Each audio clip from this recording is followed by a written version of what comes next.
She's the professor and chair of the Department of Cell and Developmental Biology at Northwestern University.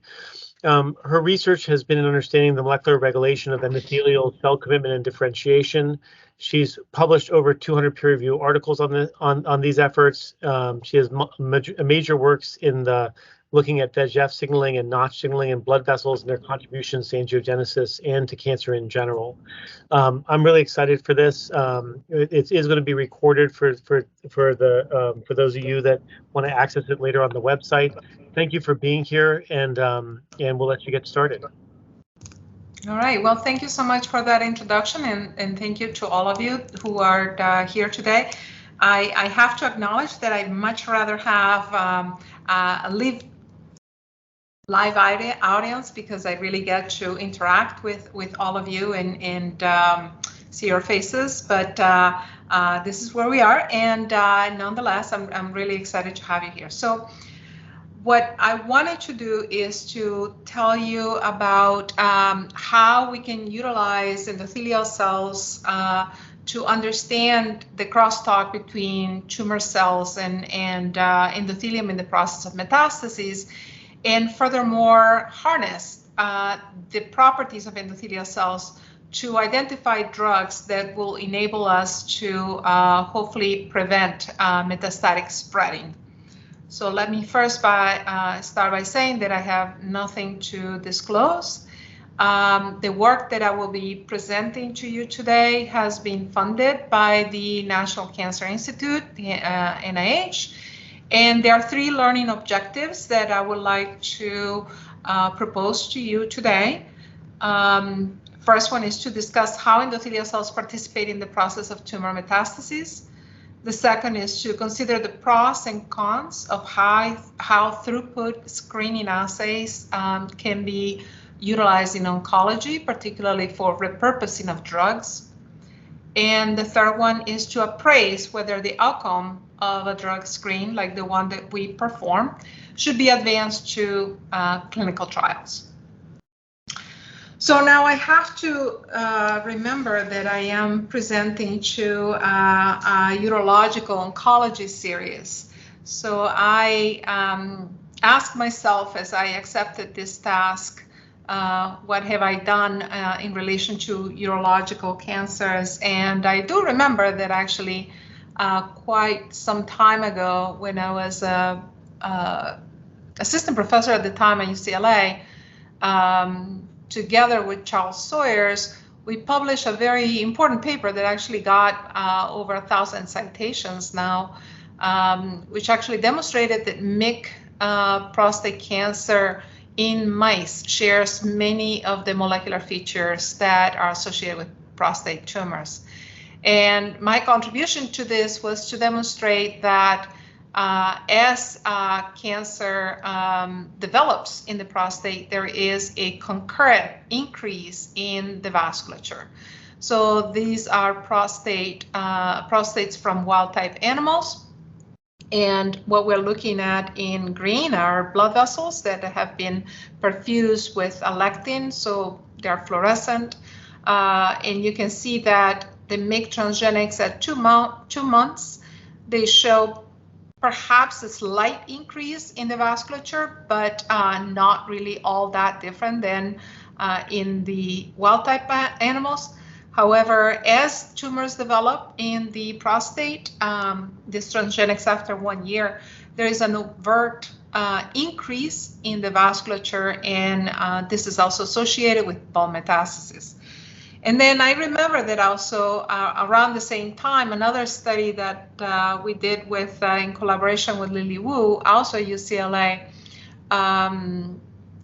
examined the use of a particular non-invasive modality to visualize how prostate tumors could actually colonize the lung in this case, and how actually they are associated with the vasculature. So anyway, in the context of this, that I present to you now the work that we did subsequently, and this is something that we did in our laboratory. So we are fundamentally vascular biologists, and we are definitely very interested in the interface between tumor cells and endothelial cells, particularly, but not exclusively, in context of metastatic spreading. And just to put the problem in context, primary tumors really do not necessarily, and I don't know, can you see my, I hope you can see my my pointer. Yep. Okay, so essentially the primary tumors, as primary tumors, are not necessarily that problematic for the patients, but it's when those tumors now decide to invade the vasculature, travel through the circulation, and colonize alternative organs that we now start being concerned for the patient. And clearly, if we could somehow block the circulating tumor cells and prevent extravasation of these tumor cells into distant organs, we can certainly save a lot of patients. And so, considering that both intravasation and extravasation require very tight interactions between the tumor cells and the endothelial cells, we thought a few years ago that perhaps we could generate a screening strategy to identify FDA-approved drugs with the goal to repurpose drugs that have been already approved towards the blocking of hematogenous metastases. And so this was actually what we launched on to do. And this project was actually done by an oncologist who came to our laboratory from Germany about 2017. And he was very interested in pancreatic cancer and blocking pancreatic tumors. And George Hilfenhaus, he undertook this the project all by himself. And importantly, this is an interesting project, but clearly this is something that companies do. So he was very courageous to actually take on this, and at the end he was very successful. The work was published last year in Cancer Research. And just to give you essentially the round-out of what I'm going to present to you, what George did together with a lot of collaborators was to first develop an assay, and this assay is perhaps the most important part of this entire process, because it is really the platform in which one could screen a lot of compounds. So he screened 3,500 plus compounds. Then he sub-selected the hits. Then they were evaluated in zebrafish models to make this an in vivo evaluation. And then from there move into preclinical models. And he identified actually niclosamide, that is a anti-emetic drug that work extremely well at blocking metastases to the lung. And he did this in essentially preventive as well as therapeutic after the tumors have actually developed. So the overall, I think, analysis was very successful. However, I need to say that after we identified the molecular mechanisms, and he did this as well, of the action of niclosamide in endothelial cells and tumor cells, we had pauses in moving this towards clinical trials, and I will explain to you why. But the assay per se was very good and very successful, and I think that the approach can be continued to be harnessed for identification of additional compounds.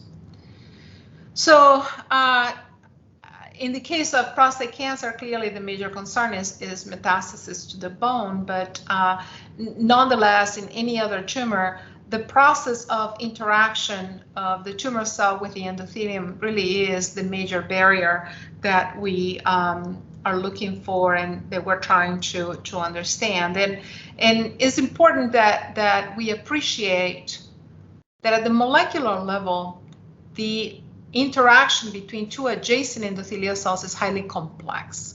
And so there are a very large number of molecules that you can appreciate here that maintain the connections between the endothelium and between two endothelial cells to prevent, obviously, the extravasation of plasma, to prevent permeability, and also to prevent blood cells from extravasating.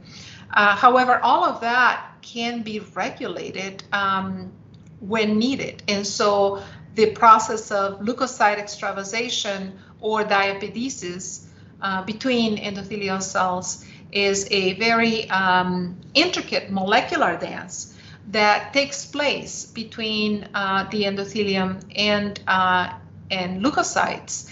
And it requires really tight molecular interactions. And there is a fair amount that we know about how this crosstalk occurs, and is not trivial. One is the endothelial cells need to become activated. They start expressing particular molecules that are going to enable leukocytes to bind. Then those leukocytes roll. And once they roll, they are also undergoing molecular changes that facilitate the interaction between tumor cells in endothelial cells to open the barrier, but open the barrier in a very permissive way that enables leukocytes, and many of them, to extravasate without really having overt loss of integrity and hemorrhage. There is increased permeability, but not necessarily hemorrhagic events. And this is very well understood. And again, there is a molecular dance. The point that I want to make is that we know nothing about tumor cell crosstalk with endothelial cells. How is this process orchestrated in the context of a tumor and in the context of many different tumors? So we started with this scenario and trying to develop an assay that will then allow us to understand how we can identify molecules that would prevent this event from happening. But in order to prevent it from happening, we need to be able to see it happening. And so what we decided to do, obviously, go to the literature and know what has been understood, and then do some relatively simple experiments. So if we plate endothelial cells in vitro, just in a flat monolayer, and now we add tumor cells, one thing that becomes obvious, which is interesting, is that there is a halo that very quickly develops after those tumor cells start invading this monolayer. And so the tumor cells can actually disrupt the endothelial in a way that we still don't understand. But that wasn't the question that we posed to ourselves. But as long as we could have a way of identifying how the process occurs, we could then develop assays to prevent it. And so this is exactly what George did. And so we label endothelial cells in blue, fluorescently blue, and tumor cells fluorescently green. And very quickly we start actually evaluating how this interaction and this disruption took place. And so within an hour, we can see very clear attachment of the tumor cells, green, and these are pancreatic cancer, because George was pancreatic oncologist, and so he used two different types of pancreatic tumor cells. This is the PAD2, is a very common cell line, and HUVEX for human umbilical vein endothelial cells, which were labeled in blue. And so over time, within 8 hours, you can see that these cells spread, and very quickly, 24 hours, they form massive colonies that truly disrupt the monolayer and invade the monolayer.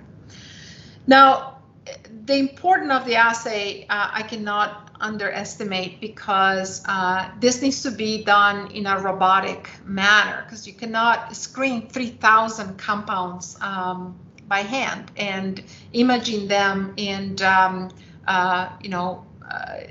with many replicates at different concentrations of the tumor compounds. And so this needs to be done robotically, and it needs to be incredibly reproducible to work. And so the intensity of the tumor cells every time needs to be the same. The monolayers need to be intact. And this needs to be plated in 364 dishes in order to be handled by the robots. But he was able to actually make this happen very nicely, and essentially the assay, as I mentioned to you, utilized 2 types of tumor cells, and these are very well-known cancer cell lines in pancreatic cancer, Mia-PaCa and PA2 cells. And these, the choice was purposely selected because these are very different types of tumor cells. PA2 cells is more of an epithelial type of cancer cell line. It expresses still epithelial markers like ikaherin, occludin, and so forth. The Mia-PaCa cell is more of a mesenchymal type of cell, and so we try to use very distinct tumor cell types because we wanted to see that the assay was going to pass muster, if you will, or the drugs were going to prevent metastasis for those 2 very different types of tumor cells. And so the assay was run with both of them concurrently. Then we needed to have, obviously, positive controls and negative controls, and to compare the effect of the compounds. And so everything was essentially compared between a drug that we knew enhanced cell-cell interactions and is well understood to in vitro is toxic, but I mean, it's in vivo is toxic, but in vitro works extremely well. And so we can use it just to test what will be our complete tightness of the monolayer of endothelial cells and prevent the invasion of these tumor cells. Well, the vehicle control is essentially negative control, and that will be the maximum allowable invasion of the tumor cell. And essentially, we can also do a single wavelength analysis and look at the holes, so the proportion of black over the blue, and also the proportion of green over time. So essentially, this can be skeletonized and threshold, and then we obtain values that allow us to compare what is the effect of the drug in between these 2 extremes of a negative control or vehicle control and a positive control maximum monolayer tightness. So essentially, these are our limits, if you will. And then after that became, okay, so what are the libraries that we can utilize to screen? And while we were at UCLA, we had access to 3 FDA-approved libraries. They were wonderful because they were already aliquoted, and it was very easy to train the robot to essentially load the compounds into our cells. And so we used the LOPAC library, the Presswick library, and the NIH collection library. So in total, this was about 3,520 compounds. And again, if we found something that was a hit, it would be wonderful because these were all FDA approved. And these are drugs essentially that were generated by a number of different companies and that fail essentially clinical trials for the reason why they were developed, but that doesn't mean that they cannot probably be repurposed. And there is a lot of interest in repurposing drugs that are already approved, meaning that essentially they pass phase 1 clinical trials and they have no toxicity at significant levels. And then we had actually access to chemical libraries, which was 23,000 compounds, and this is something that we wanted to try afterwards. Now, clearly, these were not FDA approved, and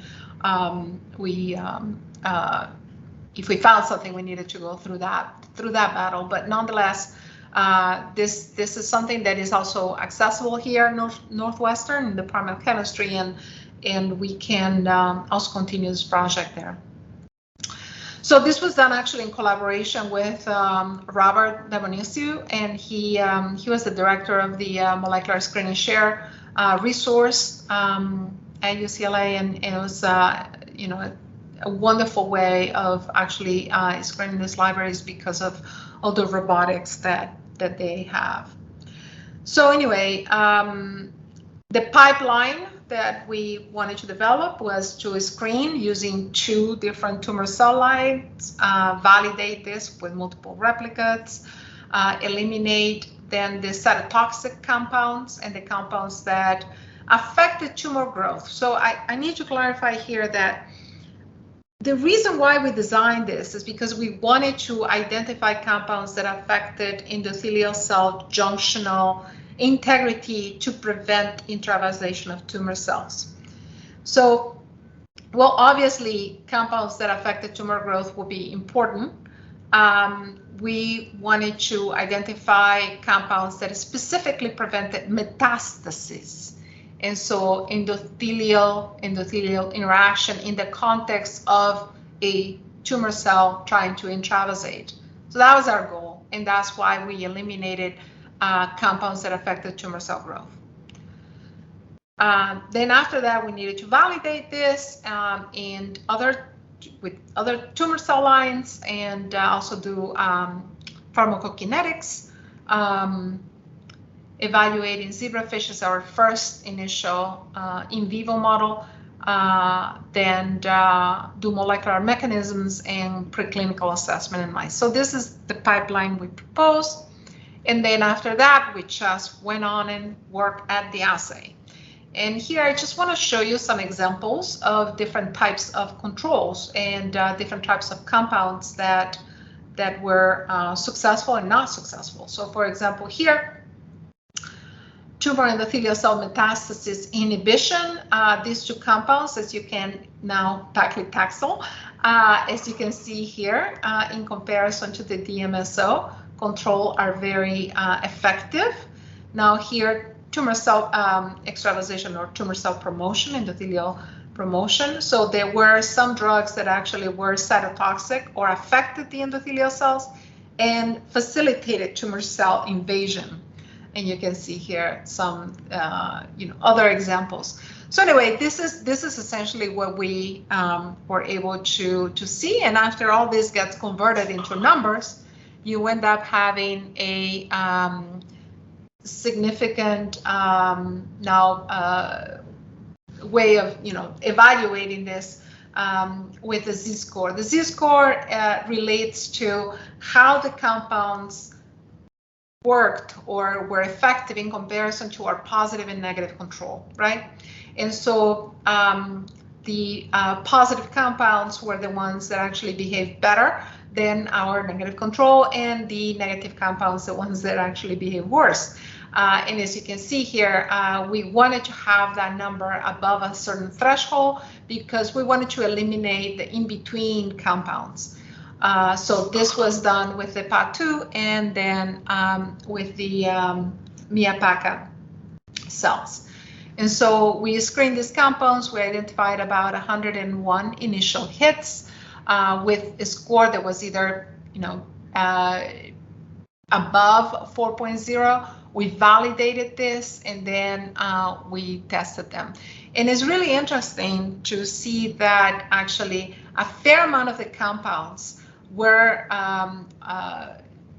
behaving the same way with MIA-PACA as well as with the PA2. I thought that was going to be difficult to obtain. But if you compare here the compounds in MIA-PACA and PAD2 cells, you will see they're essentially are organized according to their performance, and here what we are comparing is actually the cubic area in relation to the tumor cell area on the negative way. So essentially, the tighter the monolayer, the more tumor cells we will see.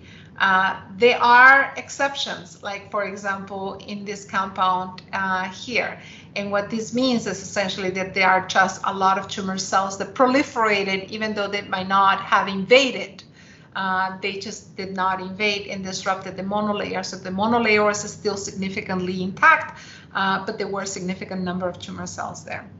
But what we want to look for is actually a situation like this, where the tumor cells were present, the monolayer was not disruptive.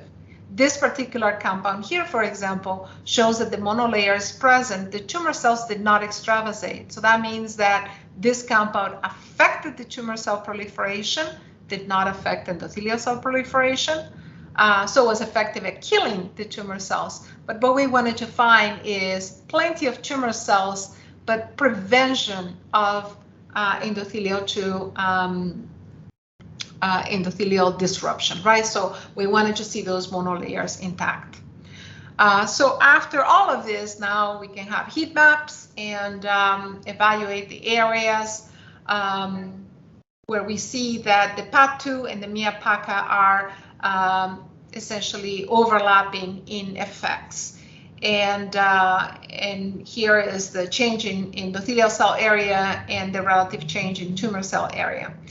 And what you can see after now evaluating all these compounds is that there is a fairly similar slope between the MIA-PACA cells and the PAD2 cells, and a significant correlation in a handful of compounds. So now from here, we now selected 38 compounds that were concurrently preventing endothelial cell disruption. And it's interesting that if we look at their performance and try to identify, well, do they fit in one particular category, right? What are these drugs? We thought that they probably might be tyrosine kinase inhibitors. And it turns out that actually they are distributed throughout multiple categories. So what we're looking at here is the wheel where the compounds that those 38 compounds that were selected land, and according to classification, and the different colors are the two tumor cell lines and how they perform. So in orange is the MIA-PACA, and the closer you are to 100%, clearly 100% is that they perform 100%, to essentially very close to our positive control, which is complete tightness of the monolayer. And the interesting thing is that you can see that there is a very nice tandem distribution, I would say, on how these drugs perform between the MIA-PACA and the PAD2, as you can see here. The other thing that you can appreciate is that even though receptor antagonists were a hit, receptor agonists, some of them, kind of perform in an okay way, 20%. Enzyme inhibitors, tubulin modulators, topoisomerase inhibitors, anti-metabolites, niclosamide is along those lines, anti-infectives, which niclosamide also is part of that, cyclic AMP modulators, and so forth and so on. So it was not, is counterintuitive. So I think that going through this project taught me a lot about my own assumptions and my own understanding of how endothelial tumor cell interactions occurred and what could be valuable in preventing metastatic spreading.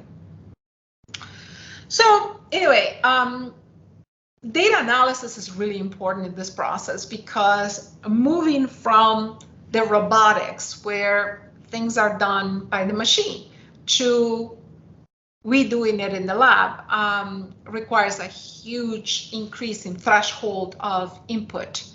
And so it became very important for us to go ahead and evaluate the data even more so, and do additional experiments that will tell us a little bit more about the compounds specifically and their efficiency, and making sure that there was a dose dependency, a dose dependent effect on the suppression of endothelial cell invasion by the tumor cells.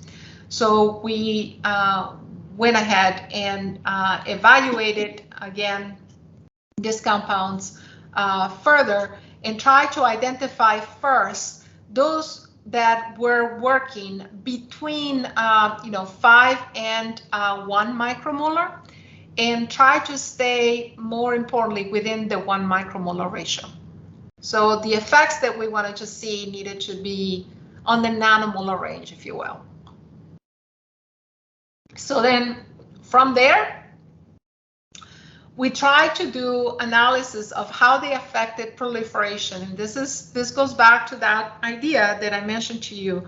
The purpose of our drug, of our screen, was to identify not drugs that kill tumor cells, was to identify drugs that prevented metastases. And so every time that we saw an effect on proliferation, a negative effect on proliferation, we discarded that drug.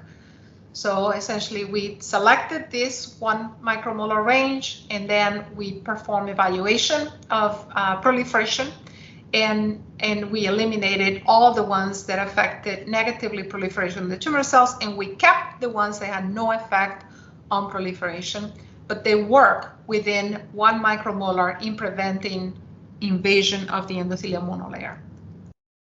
Okay, and so then from there, now we are in about this pipeline, which is now 19 compounds. And with those 19, 14 had a lower than 10 micromolar, but we wanted to really be, as I mentioned to you, below the 1. So really you will see that we are going to move in vivo with these 4 compounds here, these 4 top compounds. They also had a very high IC50, and so these were the winners in our assays.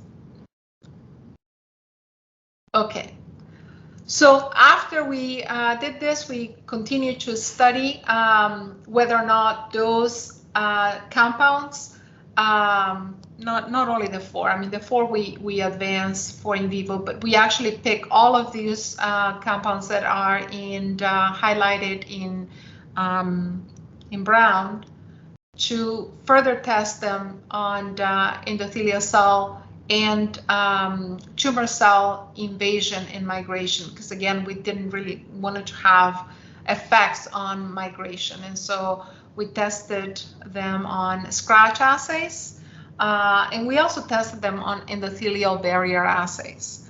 And so what we wanted to do is see whether these compounds prevented endothelial cell disruption. So we did this using a TARE assay, a resistance, endothelial trans-resistant assay, in which we challenge the endothelial cells with a particular compound that tightens up the barrier, and we compare, this was actually our positive control, and we compare that to control. So what this means is that essentially the barrier is a lot tighter than just using nothing. So essentially prevents ions from being transported from the top of the monolayer to the bottom of the monolayer, and this is captured electronically and measured on a computer. And so we wanted to compare our compounds to our positive control, and we can now see here that if the ones that were successful in MIA-PACA and the PATU when present in the endothelial monolayer, they were very successful at preventing essentially a migration of ions and preventing invasion of the tumor cells. And it's interesting to see that if you read here forskolin, niclosamide, so you can see that they are very close between these two. So then we went on and did some analysis of these compounds on the endothelial cells themselves. And we evaluated how they affect the essentially arrangement of the cytoskeleton. So we stain monolayers with phalloidin in the presence of either DMSO control or the three top compounds, forskolin, niclosamide, and atrovastin. And we see that essentially cortical actin is reinforced, particularly with forskolin and niclosamide, and more so in comparison to the DMSO. So what this really means is that these barriers are very tight, more so than control, and atrovastin is in between. So, but nonetheless, they are really impressive in tightening up the monolayer. And at that point, we decided to now move forward with the four compounds that were performing really well in a number of different tests. So forskolin, niclosamide, piperidamine, and atorvastatin. And so they all enhance endothelial cell resistance. They increase actin organization, prevented tumor cell motility, and they had a very nice IC50. Just to highlight, forskolin is a cyclic AMP activator. Niclosamide is a valuable, very valuable drug, is an antihelmintic drug. Piperidamine is a platelet aggregation inhibitor, and atorvastatin is essentially used today as a statin for treatment of cardiac disease. So the next step was now to move to an in vivo setting, and to do that we first used the zebrafish. And there are a lot of problems with the approach. I can tell you I was actually very not very enthusiastic about using zebrafish for several reasons. One is that this is an embryonic model, is not an adult model. So the vasculature is not really all that tight, is still in its embryonic stage. The second problem is that the tumor cells, they tend to be really large because these tumor cell lines have been in vitro for a long time, so they can occlude the vessels and rupture the vessels that way. The third problem is that the zebrafish live at room temperature, so we need to now put the tumor cells in a setting of room temperature. And the third thing was actually overcoming the evaluation of the entire analysis, because this needed to be also in a robotic way. So needless to say, I was extremely skeptical of using this approach. And to George's interest and commitment, he convinced me to move forward, and we decided to do so. So essentially, and it worked. So great. So essentially, the tumor cells were injected directly on the ductal cuvert that has access to the heart. They allowed to be to circulate essentially for just 24 hours, and then we did confocal analysis on the zebrafish in vivo. The zebrafish were labeled with GFP in all the vessels, so you could actually see the tumor cells extravasating, and this was actually what convinced me that the assay was very valuable. Now, the assay is done on also this 384 plates that we use the cells for, And you select the zebrafish ahead of time. You put one zebrafish in each well. And then the compounds are then added at different concentrations. So you can do a titration vertically and then have replicates horizontally, and then evaluate using a stack generation in confocal images on the zebrafish. Obviously, they need to be anesthetized when we are doing the confocal images so that they can stay immobilized and do image stitching and cropping. This was not trivial, and all this was done using a confocal microscope, which was a spinning disc, so really rapid, so that minor movements could not affect the images. And the images were gorgeous, as you can see here. So, and you can see this happening. So it was very, very convincing. So essentially, we can identify the tumor cells in red and in the blood vessels, and we can see when they are outside of the vessels, like here, you see several tumor cells outside, completely outside of the vessels, and when they are trapped inside of the vessels and you don't really see them outside. And that requires, because the endothelial cells are paper thin and these tumor cells are large, you really need to do three-dimensional 3D arrays to understand, I mean, is it really outside or is it still inside, and so forth and so on. So it's painful, but I think it was very fruitful because niclosamide actually turned out to be a very good compound. But as you can see here, it's statistically significant, but there are a lot of cases where this tumor cells extravasated on one side and on the other side. So it's not like black and white, it never really is. But nonetheless, there was actually significance, and we decided to then move forward with now trials in mice. So the first trial that we did was an intervention trial. So that means that we decided to actually change the tumor type to a mammary carcinoma, because again, the goal was to see whether or not these compounds would affect barrier. And so we could now test the effect in a completely different model. So we use 41 mammary carcinoma cell lines, and they were essentially injected in the mice. And after 2 weeks of the injection of the tumor, we treated the animals with niclosamide. So, and then we evaluated lung metastasis. And as you can see, this was really convincing. So the treated mice during an intervention trial were very effective at blocking metastasis in comparison to vehicle. And there was no effect on body weight or any deleterious effect to the mice.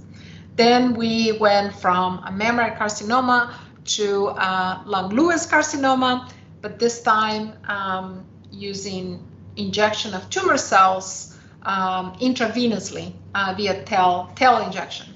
And here we then were able, because we had more control over time, we were able to do a prevention trial, an intervention trial, and prevention intervention trial.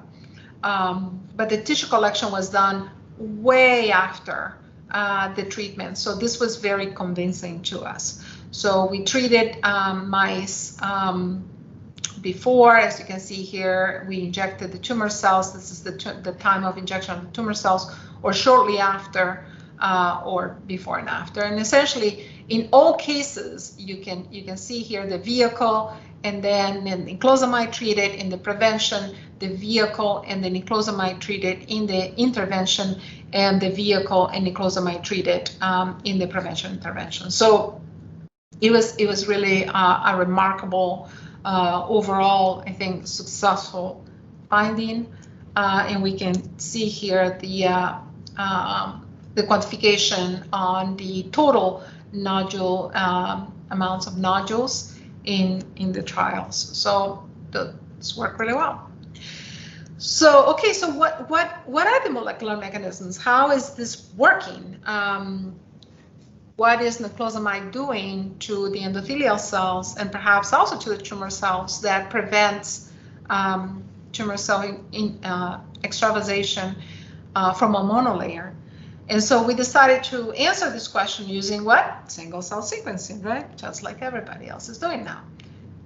And so what we did was to incubate essentially, or do co-cultures of endothelial cells with tumor cells and also compare them alone. So essentially, just to guide you here on the UMAP, on the right side, we have the endothelial cells, okay? So coherent 5 and PCAM are the markers for endothelial cells here on this side. On this on the left side are the tumor cell clouds that can be identified here by keratin 18 and EpCAM.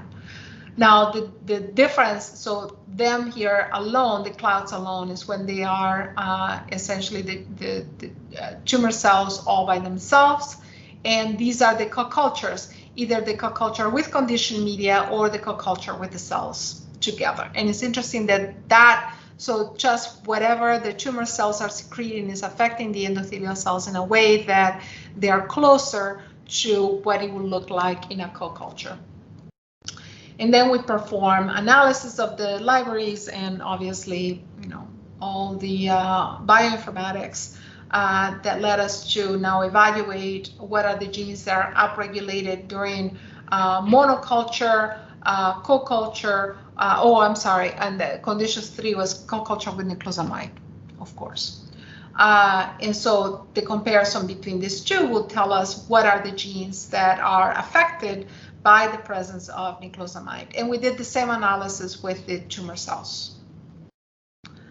And we can talk, it can be an entire different talk, but essentially what I want to bring up to you is that the gene ontology analysis showed that what was enriched in the tumor endothelial cell contact was cell-cell adhesions for the endothelial cells, but also for the tumor cells. And what was enriched in niclosamide by the very much top was cell-cell adhesions and adherent junctions, as well as in the tumor cells, adherent junctions and cell-cell adhesion. So essentially, the reason why niclosamide is working so well is that it is enhancing endothelial to endothelial cell interaction. And the reason that it's working also extremely well in vivo and in vitro is because the tumor cells are not interested in engaging with the endothelial cells. They are interested in engaging in cell-cell interactions with each other. So the compound is doing exactly the same thing in the endothelial cells as is doing in the tumor cells. And as a consequence, it is preventing extravasation. And if we do correlations between essentially ligands and receptors, we can see that there is a very nice correlation between what is being made in the tumor cells and the endothelial cells, and this data can be mined to further understand how they are actually contacting each other, and niclosamide is preventing these interactions from taking place. The problem with this and why to move forward with using niclosamide now as a potential anti-metastatic drug, even though it is actually in trials for that purpose, I found out recently, is that it is also promoting tumor cell interaction. And this is essentially, my last slide. And why the analysis of understanding the mechanism of action of the drug is so important in making decisions as to whether to move forward with a trial or not. What is happening here is that niclosamide is favoring this interaction. So essentially, if the tumor cells gain access to the circulation in the presence of niclosamide, we're going to favor these types of interactions. They will not extravasate. They're not engaging with the endothelial cells, and the endothelial cells are actually tighter, is what we wanted. However, what is happening is that now these clusters will increase in size and eventually they will rupture the smaller vessels. So by rupturing the smaller vessels, they will extravasate anyway. and promote metastasis. So I don't think that in this particular case, niclosamide should be actually moved forward to a phase 2 trials or a phase 3 trials. But nonetheless, I think that this approach was incredibly successful, and I think that we should probably utilize it to maybe look for chemical libraries and follow the same path. So in conclusion, I think that I show you essentially what was the adventure that we undertook to build a high throughput assay. What were the problems that we encountered? How did we identify the compounds, and how we selectively move them through a pipeline from an in vitro to an in vivo setting? How we identify one of those compounds, niclosamide, and identify the molecular mechanisms that show that niclosamide promotes barrier enhancement, but also clustering of tumor cells. And so I just wanted to end that this is a very useful approach, and I think is an important one to move forward in identifying drugs that can be used for metastatic prevention. But I think that, again, understanding the mechanism is absolutely essential, so that we don't, move forward with something that perhaps is going to tell us something else in the future. So anyway, with that, I just wanted to finish. And again, this was done initially at UCLA. We finished here, actually. All the animal work was done at Northwestern, but George was really the person that initiated all of that when we were at UCLA. And this is my team here at Northwestern. And so we're really very grateful to our collaborators and everyone that was involved in the project. So with that, I'll be very happy to answer any questions.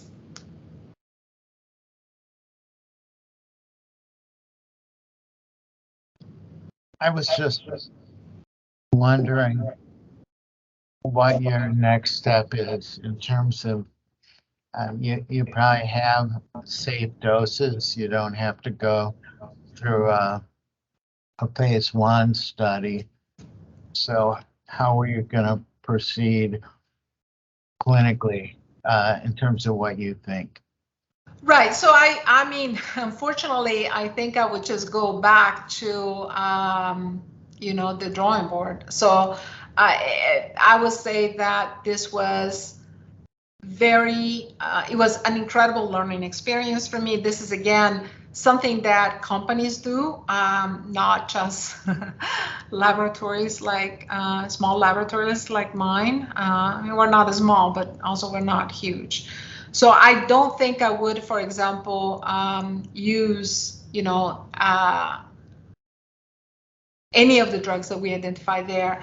I'm very curious about some of these compounds and the effect that they have in barrier function. Very interested in the cyclic AMP modulators and so forth and so on. I certainly would not pursue niclosamide for the reason why I mentioned. And I think that I just wanted to triple emphasize how important it is to understand molecular mechanisms, how critical that is. So that's essentially the message that I wanted to bring up to you, even though, at all phase, if I had just finished the study with this, is like day and night. I will be taking niclosamide myself. I'll be giving it to my mother if we ever, one of us had cancer. But then understanding how it works and knowing that it really promotes tumor cell-cell interaction, that will give me a lot of pause. So that is why, one of the aims here is appraise whether the outcome of a drug screening should be advanced towards a clinical trial. And I think in many, many cases, and in many cases in the industry, things stop right here. And this is sufficient to advance to a clinical trial. And in this case, because niclosamide has been already approved, right? It's already gone. It's an approved FDA drug. it passed phase 1. One will go directly to a phase 2. I think is important to emphasize how molecular mechanisms are critical for us to make decisions in moving this to the clinic. That was excellent. Thank you so much. For the audience, next month we'll have Dr. Saztev talk about stereotactic and hyperfractionated radiation. A wonderful talk, and it's great to hear the journey and progression of the work and the insights gained. So really, really great to have you tonight. Thank you. Thank you, everybody.